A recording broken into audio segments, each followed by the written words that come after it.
Hi love you welcome back to Manabadi this is Ravi. So ఈ video వచ్చేసి most important ఎగ్జామ్కి వచ్చే questions మీకు ఈ వీడియో ద్వారా మేము అందిస్తున్నాం స్టూడెంట్స్. మెయిన్గా మీరు మెథడ్ మీద డిపెండ్ అవ్వండి. సమ్స్ వస్తాయి, సమ్స్ ఒకవేళ అటు ఇటు అయినా మెథడ్ అనేది మీకు హెల్ప్ అవుతుంది. తక్కువ చదువుకుని ఎక్కువ మార్క్స్ రావాలనే ఉద్దేశంతో ఈ యొక్క ఛానల్ ఎంతో కష్టపడి ఈ యొక్క ప్రయత్నం చేస్తుంది. సో సపోర్ట్ చేయండి, మీరు లైక్స్ చేయండి, షేర్ చేయండి, సబ్స్క్రైబ్ చేసుకోండి. సో మీ ఫ్రెండ్స్ కూడా షేర్ చేయండి, వాళ్ళకి హెల్ప్ అవుతుంది. మిగతా సబ్జెక్ట్స్ కావాలంటే డిస్క్రిప్షన్ లింక్ ఇచ్చాను స్టూడెంట్స్, క్లిక్ చేసి చూడండి. వీళ్ళకి వెళ్దాం. మ్యాథ్స్ 1A VSAQs మనం చెప్తున్నాము. మనం 4 క్వశ్చన్స్ ఇచ్చాము స్టూడెంట్స్. దీంట్లో ఒక మోడల్ ఎక్స్పెక్ట్ చేస్తున్నాము. అంటే 4 క్వశ్చన్స్ మీకు ఇచ్చాము. ఈ 4 మోడల్స్లో నుంచి ఏదైనా ఒక మోడల్ ఎగ్జామ్కి రావచ్చని మనం చాలా కష్టపడి ప్రిపరేషన్స్ చేశాము. VSAQs అనేవి ఎక్స్పెక్ట్ చేయలేము, అన్నీ వెరీ షార్ట్స్ చేయాల్సినవే. కానీ అన్నీ చేయలేకపోతాం కాబట్టి కొన్ని అయినా చేసుకుని ఎక్కువ మార్క్స్ సాధించవచ్చు అనే ఉద్దేశంతో మనం ఇది ఇచ్చాము. సో ఇప్పుడు సింపుల్గా ఏంటి అంటే ఒక చాప్టర్ నుంచి 4 క్వశ్చన్స్ ఇచ్చాము, దాంట్లో నుంచి ఒక మెథడ్ ఎక్స్పెక్ట్ చేస్తున్నాం. అలాగా మీకు 40 క్వశ్చన్స్ ఇచ్చాము. ఈ 40 క్వశ్చన్స్ చేసుకుంటే ఎగ్జామ్లో అట్లీస్ట్ 6 క్వశ్చన్స్ చేయగలుగుతారు. ఇంకా మీరు స్మార్ట్గా తెలివిగా మీరు ఇంకా అటెంప్ట్ చేయొచ్చు. అండ్ అదే కాకుండా మీకు కాలేజ్లో కానీ మీకు వచ్చిన క్వశ్చన్స్ చేయండి, మీకు ఫుల్ మార్క్స్ వస్తాయి స్టూడెంట్స్. ఓకే, సో మనం ఇచ్చిన ఫంక్షన్స్లో ఆ 4 క్వశ్చన్స్ ఏంటి? సో చూడండి, find the domain of function ఇచ్చాము, డొమైన్ బేస్ మీద ఇచ్చాము. నెక్స్ట్ చూడండి ఇలాంటి question, so g of x and f of gx ఇచ్చాము స్టూడెంట్స్. నెక్స్ట్ ఇంకో క్వశ్చన్ చూడండి, మనం ఏ వాల్యూస్ మెన్షన్ చేసాము, ఏ మ్యాప్స్ టు బి అంటున్నాము, సర్జంక్షన్ ఈజ్ సర్జంక్షన్ చెప్తున్నాము. ఇప్పుడు మనం కనుక్కోవాల్సింది ఫైండ్ బి వాల్యూ. ఓకే, కానీ ఇచ్చింది ఇలాగా కాస్ ఎక్స్లో మనం ఎక్స్ వాల్యూస్ వేసుకుంటూ మనం బి వాల్యూ కనుక్కోవాలి. సో చాలా సింపుల్ క్వశ్చన్. సో ఇంకోటి ఇలాంటి మోడలే ఇచ్చాము చూడండి కింద, సేమ్ అదే సర్జంక్షన్ కాకపోతే ఇప్పుడు x f of x equals to cos x బదులు f of x equals to ఒక ఈక్వేషన్ ఇచ్చాము, find the b value. Simple, చాలా సింపుల్, ఏం లేదు. ఈ ఏ వాల్యూ ఏముంది, ఫస్ట్ -2 ఉంది కదా, అది ఈఎక్స్లో వేసుకుంటే ఒక వాల్యూ వస్తుంది, అదే బి వాల్యూ. నెక్స్ట్ ఈ -1 తీసుకెళ్ళి ఈ ఎక్స్లో వేసుకోండి, మీకు ఒక వాల్యూ వస్తుంది, అదే నెక్స్ట్ ఇంకో బి వాల్యూ. నెక్స్ట్ 0 తీసుకెళ్ళి ఈ ఎక్స్లో వేసుకోండి, మీకు ఒక వాల్యూ వస్తుంది, అది బి వాల్యూ. ఇలా బి వాల్యూస్ వస్తాయి. ఏ వాల్యూస్ మీరు ఎన్ని వేసుకుంటే అన్ని బి వాల్యూస్ వస్తాయి. సో ఇలా వేసుకోవచ్చు, చాలా చాలా సింపుల్ సమ్. 4th సమ్ ఎలా ఇచ్చింది చూడండి.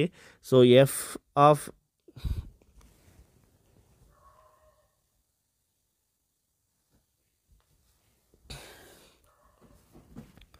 ఫోర్త్ సమ్ ఎలా ఇచ్చాము చూడండి. So F is equals to మనకి పాయింట్స్ రూపంలో ఇచ్చాము.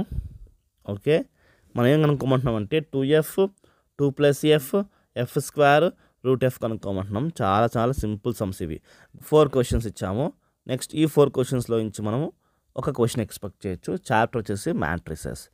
మనకి చూడండి ఇక్కడ ఏ మ్యాట్రిసెస్ మెన్షన్ చేసాము, ఫైండ్ ద కే వాల్యూ. ఇక్కడ ఉన్న కే వాల్యూ కనుక్కోవాలి, చాలా సింపుల్. ఓకే, నెక్స్ట్ ర్యాంక్ కనుక్కోవాలి, ఫైండ్ ద ర్యాంక్. మనం ఆల్రెడీ ఈ వీడియోస్ చేసాము, కింద డిస్క్రిప్షన్ లింక్ ఇస్తాం స్టూడెంట్స్, చూడండి ఈ సమ్ సంబంధించి. ఓకే, ఇంకా కొన్ని సమ్స్ మిస్ అవుతే చేస్తాం students.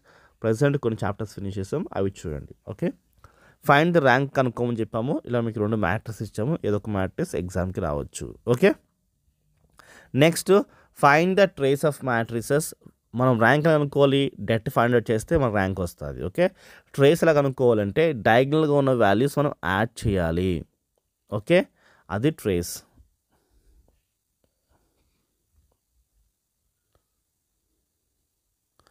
So next find the trace. చాలా చాలా సింపుల్ సమ్ ఇది. ట్రేస్ కనుక్కోమన్నాడు. And find the XYZ. Trace అంటే మనం డయాగ్నల్గా మనం వాల్యూస్ యాడ్ చేస్తాం, ట్రేస్ వస్తుంది కదా, దాని త్రూ మనం ఈ సమ్ అనేది మనం ఈజీగా ఫైండ్ అవుట్ చేసుకోవచ్చు. ఓకే, నెక్స్ట్ చూసుకుంటే మనకి 8th క్వశ్చన్ వచ్చేసి మనకి చూడండి, ఇచ్చిన మ్యాట్రిసెస్ ఏతుందో మనకి ఏ డెట్ వాల్యూ ఇచ్చేసాడు, ఫైండ్ ఎక్స్ కనుక్కోమన్నాడు. అంటే మనం డెట్ వాల్యూ వేసుకోవాలి, డెట్ కనుక్కోవాలి. ఆ డెట్ వాల్యూ ఇచ్చాడు, దాంతో మనం ఎక్స్ ఈజీగా కనుక్కోవచ్చు. ఇది ఈ 4లో నుంచి ఒక క్వశ్చన్ వస్తుంది. మ్యాట్రిసెస్ చాప్టర్లో నుంచి 2 క్వశ్చన్స్ వస్తాయి కాబట్టి మీకు ఇంకొక 4 క్వశ్చన్స్ ఇచ్చాం స్టూడెంట్స్. అవి ఏంటి అంటే ఇవి చూడండి. 9th క్వశ్చన్ చూడండి, ఇలా మనకి ఇచ్చాడు. ఇది మనం ప్రూవ్ చేయాలి. Show that A into A inverse is equals to A inverse into A is equals to I అని ప్రూవ్ చేయాలి. ప్రూవ్ చేస్తే మనకి సమ్ అయితే అయిపోతుంది. Okay. 10th question find the X value. మనకి ఏ మ్యాట్రిక్స్ బి మ్యాట్రిక్స్ ఇచ్చి equation లాంటిది ఒకటి ఇచ్చి మనకి ఎక్స్ కనుక్కోమంటున్నాడు. ఏంటి? Find the X. ఓకే, అది 10th question. And 11th question చూసుకుంటే x y z and a values కనుక్కోవాలి.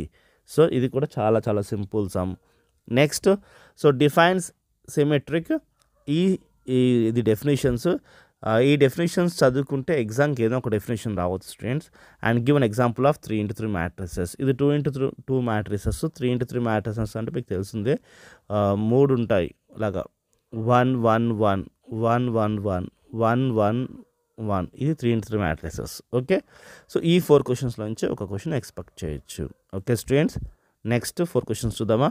సో 13th నుంచి 16th వరకు ఒక క్వశ్చన్ ఎక్స్పెక్ట్ చేద్దాం అనుకున్నాము. దీంట్లో find the vector of OD కనుక్కోవాలి. OA AB and BC and CD ఇచ్చాడు, ఈక్వేషన్ ఇచ్చాడు.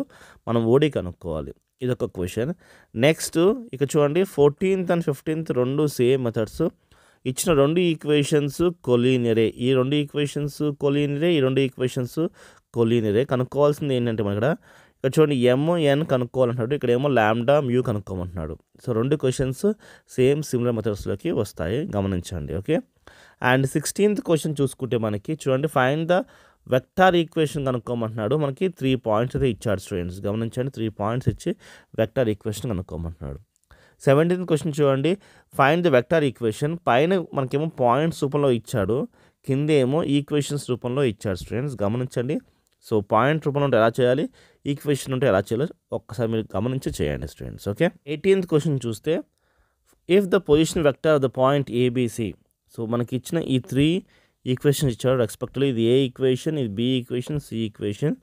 మనకి ఏం కనుక్కోమంటే find the value of lambda కనుక్కోమంటున్నాడు. కండిషన్ ఇది ఇచ్చాడు. ఓకే. అండ్ 19th క్వశ్చన్ చూస్తే మనం ఈక్వేషన్ కనుక్కోవాలి, వెక్టర్ ఈక్వేషన్ కనుక్కోవాలి. ఫైండ్ ద వెక్టార్ ఈక్వేషన్ కనుక్కోవాలి. లైన్ జాయినింగ్ పాయింట్స్ మనకి ఇవి ఇచ్చాడు స్టూడెంట్స్. ఓకే. అండ్ 20 వచ్చేసి మనకి if alpha beta gamma are the angle made by the vector. So ఇచ్చి మనకి cos alpha cos beta cos gamma values కనుక్కోమంటున్నాడు ఇది. అండ్ నెక్స్ట్ వచ్చేసి మనకి find the angle between the vectors. ఇది ఫెమిలియర్ సమ్, చాలా చాలా ఈజీ సమ్ కూడా. ఓకే, మేము ఇచ్చిన మెథడ్స్ అన్ని కూడా ఇంపార్టెంట్ మెథడ్సే ఇచ్చాము, ఒక్కసారి గమనించండి. Okay. Show that a plus b and a minus b are the perpendicular to each other. మనం a plus b a minus b చేసి వాల్యూస్ని, ఆ values perpendicular to each other కూడా చెప్పాలి. Okay. Next find the value కనుక్కోవాలనుకోండి. Suppose ఇక find a plus b cross a minus b value కనుక్కోవాలి. So ఇది 23rd question. And 24th question వచ్చేసి మనకి find the equation of plane through the points అని ఇచ్చి పర్పెండిక్యులర్ టు ద వెక్టర్ ఇచ్చాడు. Okay, మనకి ఇవి ఇచ్చి మనకి ఈక్వేషన్ కనుక్కోమంటున్నాడు, గమనించండి. ఓకే, ఇది మనం వెక్టార్స్ నుంచి ఇచ్చిన సమ్స్. సో మనం ఇప్పుడు ట్రిగ్నోమెట్రీకి వెళ్దాం. 25th క్వశ్చన్ చూస్తాం. మనం చూడండి, కాస్ 9 ప్లస్ sin 9 ఇచ్చాడు బై కాస్ 9 మైనస్ sin 9 ఇచ్చాడు. మనకి cot 36 వాల్యూ కనుక్కోమంటున్నాడు. చాలా ఈజీ సమ్ ఇది. సో ప్రూవ్ చేయమంటున్నాడు. ఈ వాల్యూ ఈజ్ ఈక్వల్స్ టు ఇది వాల్యూ ప్రూవ్ చేయమంటున్నాడు. మీరు ఈ క్వశ్చన్ వేసుకుని 2-3 స్టెప్స్ ట్రై చేసి లాస్ట్లో ఆన్సర్ వేసుకున్నా మీకు మార్క్స్ వస్తాయి. Prove that, show that answers అనేవి క్వశ్చన్లోనే ఉంటాయి. మీరు 1-2 స్టెప్స్ ట్రై చేయండి, మార్క్స్ ఈజీగా వస్తాయి. సో నెక్స్ట్ 26th క్వశ్చన్ చూస్తే sin θ ఈజ్ ఈక్వల్స్ టు -1/3 ఉంది. Does not lies in third coordinate అంటున్నాడు. సో గమనించండి, థర్డ్ కోఆర్డినేట్ కాదు అన్నప్పుడు ఆల్ అనేది ఫస్ట్ కోఆర్డినేట్లో అన్నీ పాజిటివ్ ఉంటాయి. సిల్వర్ అనేది సెకండ్ కోఆర్డినేట్లో కూడా పాజిటివ్ ఉంటుంది sine. So third coordinate fourth కోఆర్డినేట్లో నెగిటివ్ ఉంటుంది. థర్డ్ కోఆర్డినేట్ కాదంటే ఫోర్త్ కోఆర్డినేట్లో మనకి ఈ 1/3 ఉన్నట్టు, -1/3 ఉన్నట్టు. అంటే మనకి కాట్ వాల్యూ పాజిటివ్ రావాలి. ఆల్ సిల్వర్ టీ కప్స్ అంటే కాట్ వాల్యూ పాజిటివ్ రావాలి, కాస్ వాల్యూ నెగిటివ్ ఉంటుంది. ఓకే, సో ఇది చాలా ఈజీ సమ్స్, మీరు మనసు పెడితే ఈజీగా వస్తాయి. Next find the value of tan 20 plus tan 60 value. So ఇది కూడా ఫార్ములా బేస్డ్ క్వశ్చన్ ఇది. ఓకే, నెక్స్ట్ ప్రూవ్ దాట్ అని చెప్పేసి మనకి ఇలా ఇచ్చాడు, ఈజ్ ఈక్వల్స్ టు 0 ఇచ్చాడు. మీరు ఈ వాల్యూస్ ట్రై చేసినా మీకు ఈజీగా లాస్ట్ 0 వస్తుంది. Okay, find the extreme value of cos 2x plus cos square x. So ఇవన్నీ ఫార్ములా బేస్డ్ క్వశ్చన్స్, ఇవన్నీ ఒక్కసారి ఫార్ములాస్ రివైజ్ చేయండి. ఆల్రెడీ సమ్స్ కూడా ఎక్స్ప్లెయిన్ చేశాను, వాటి లింక్స్ అనేవి కింద డిస్క్రిప్షన్లో ఇస్తాను, చూడండి. Next, find the value of sine square 82 of minus sine square 22 of. ఇది కూడా ఫార్ములా బేస్డ్ క్వశ్చన్. ఫార్ములాస్ వస్తే ఈ క్వశ్చన్స్ ఈజీగా వస్తాయి, నేను డీటెయిల్గా ఎక్స్ప్లెయిన్ చేశాను. నెక్స్ట్, పీరియడ్ కనుక్కోమంటాడు. Find the period of following అని క్వశ్చన్స్ ఇచ్చాను. ఫస్ట్ అండ్ సెకండ్ క్వశ్చన్ ఇచ్చాను, ఏదో ఒక క్వశ్చన్ ఎక్స్పెక్ట్ చేయొచ్చు. Next, tan 20 is equals to మనకి ల్యాండా అయితే ఇచ్చాను. షో దట్ ఈ వాల్యూ ఈజ్ ఈక్వల్స్ టు ఈ వాల్యూ అని మనం ప్రూవ్ చేయాలి. ఓకే, నెక్స్ట్, ఇది ట్రిగ్నోమెట్రీలో హైపర్బోలా ఫంక్షన్ సంబంధించిన బేస్ క్వశ్చన్స్ అయితే మనం ఎంటర్ అయిపోయాము. చూద్దాం ఒకసారి, చూడండి. Sine h of x, h అంటే hyperbolic functions. So sine h of x is equals to 3/4 ఇచ్చాడు మనకి. Find cos h 2x sine h 2x అని కనుక్కోవాలి. సో చాలా ఈజీ సమ్స్ ఇవి. Cos h of x is equals to 5/2 అన్నాడు. Find the value of first and second question ఇచ్చాను. Same పైన questions ఎలాంటివి ఉన్నాయో అలాంటి క్వశ్చన్స్ ఇచ్చాను. ఇది కూడా చాలా సింపుల్. రెండు మెథడ్స్ కూడా సేమ్ మెథడ్సే. ఇది సైన్ వాల్యూ బేస్ మీద, ఇది కాస్ వాల్యూ బేస్ మీద. ఓకే, 35th క్వశ్చన్ చూస్తే cos h of x minus sine h of x to the power of n ఇచ్చి మనకి ఇది ప్రూవ్ చేయమంటున్నాడు. సో మీరు కొన్ని స్టెప్స్ ట్రై చేసి ఈ ఆన్సర్ లాస్ట్లో వేసినా మీకు మార్క్స్ అనేవి వస్తాయి స్టూడెంట్స్. ఓకే, ఇది కూడా ప్రూవ్ దట్ బేస్ మీద క్వశ్చన్ ఇచ్చాను చూడండి. సో ఇదొక టైపు, బట్ రెండు ప్రూవ్ చేయాల్సిన క్వశ్చన్సే. ఓకే, చాలా ఈజీ మెథడ్స్ ఇవి. చేయండి, వాల్యూస్ మార్చడం మీరు ఎగ్జామ్లో ఈజీగా చేయగలుగుతారు. లాస్ట్ చూడండి, 37 నుంచి 40 వరకు ఒక క్వశ్చన్ అయితే వస్తుంది. ఫంక్షన్స్లో నుంచి 2 క్వశ్చన్స్ వస్తాయి. ఒక క్వశ్చన్కి 4 క్వశ్చన్స్ మనం ఫస్ట్ ఇచ్చాము, ఇంకొక క్వశ్చన్ కోసం 4 క్వశ్చన్స్ లాస్ట్లో ఇచ్చాము. స్టూడెంట్స్ గమనించండి. సో మీరు ఈ 4 క్వశ్చన్స్లో నుంచి కూడా ఒక క్వశ్చన్ ఎక్స్పెక్ట్ చేయొచ్చు. ఓకే, సో ఇవి ఓవరాల్గా క్వశ్చన్ స్టూడెంట్స్ గమనించండి. ఫంక్షన్స్లో కూడా మనకి షో దాట్ ఇచ్చాము, F of tan theta is equals to cos 2θ అని. ఇంకొకటి ఫైండ్ ద ఇన్వర్స్ బేస్ మీద క్వశ్చన్ ఇచ్చాము. ఇంకోటి డొమైన్ ఫంక్షన్ కనుక్కోమని చెప్పాము. ఇంకోటి domain of the real valued కనుక్కోమని చెప్పాము. ఇవి 4 క్వశ్చన్స్ ఫంక్షన్స్ నుంచి ఇచ్చాము స్టూడెంట్స్. సో మరి వీడియో మీకు నచ్చింది అనుకుంటున్నాను. ఎగ్జామ్కి వచ్చే క్వశ్చన్స్ ఈ ఎక్స్ప్లెనేషన్స్ కావాలంటే కింద డిస్క్రిప్షన్లో లింక్ ఇచ్చాను, క్లిక్ చేసి చూడండి. మనస్ఫూర్తిగా మీ అందరికీ మంచి మార్క్స్ రావాలని ఆల్ ది బెస్ట్ చెప్తున్నాను స్టూడెంట్స్. బాయ్.